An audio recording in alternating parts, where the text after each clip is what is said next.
Hello friends, જય હિન્દ જય ભારત સાથે સ્ટડી એજ્યુકેશન વિથ જીકે ચેનલમાં આપનું સ્વાગત છે.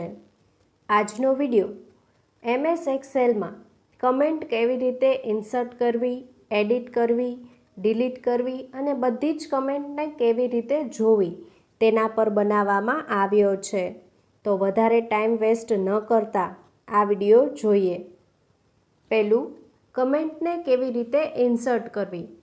તો કમેન્ટને ઇન્સર્ટ કરવા માટે કોઈ પણ એક સેલમાં જશું અથવા તો તમને જે સેલમાં કમેન્ટ જોઈતી હોય એ સેલમાં જવાનું છે. તેના પછી ક્યાં જવાનું છે તો કે રિવ્યૂ ટેબની અંદર. રિવ્યૂ ટેબમાં શું હશે તો કે ન્યૂ કમેન્ટ એવો ઓપ્શન આપેલો હશે. જેવા ન્યૂ કમેન્ટ ઓપ્શન પર ક્લિક કરશું એટલે આપને કમેન્ટ ડિસ્પ્લે થશે. હવે ત્યાં શું કરવાનું છે તો કે તમારે કમેન્ટ ટાઈપ કરવાની છે. અત્યારે હું ટાઈપ કરું છું ઇન્સર્ટ કમેન્ટ. ઓકે, અહીંયા શું થઈ ગયું, કમેન્ટ એડ થઈ ગઈ. સેમ એઝ આ શું હતી તો કે લોંગ કટ હતી. હવે આપણે શું કરવું છે, મારે શોર્ટકટ રીતે કમેન્ટ ઇન્સર્ટ કરવી છે. તો તેના માટે શું કરવાનું છે, કોઈ બીજા એક સેલમાં જાઉં છું અને શું પ્રેસ કરું છું, શિફ્ટ F2. તો પણ કમેન્ટ આવી જશે. અહીંયા હું ટાઈપ કરી દઉં શોર્ટકટ.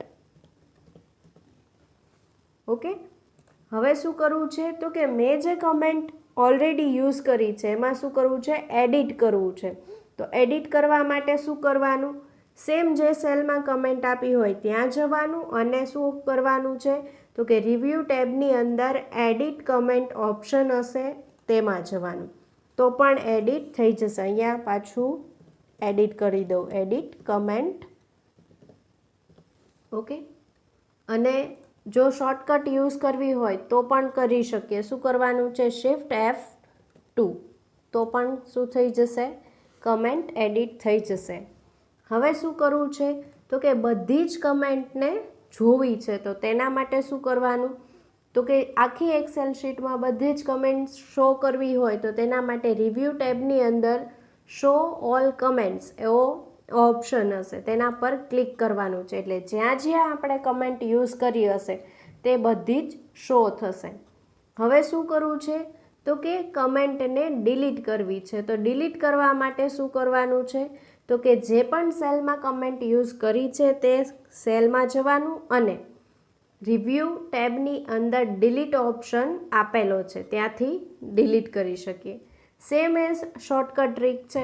તો તેના માટે શું કરવાનું તો તે સેલમાં જવાનું, ત્યાં જઈને શું કરવાનું છે, પહેલાં તો શિફ્ટ F2 એટલે કે એડિટ કરવાની, એસ્કેપ કી અને શું આપવાનું છે, ડિલીટ બટન ક્લિક કરવાનું છે. એટલે શું થઈ જશે, ડિલીટ થઈ જશે.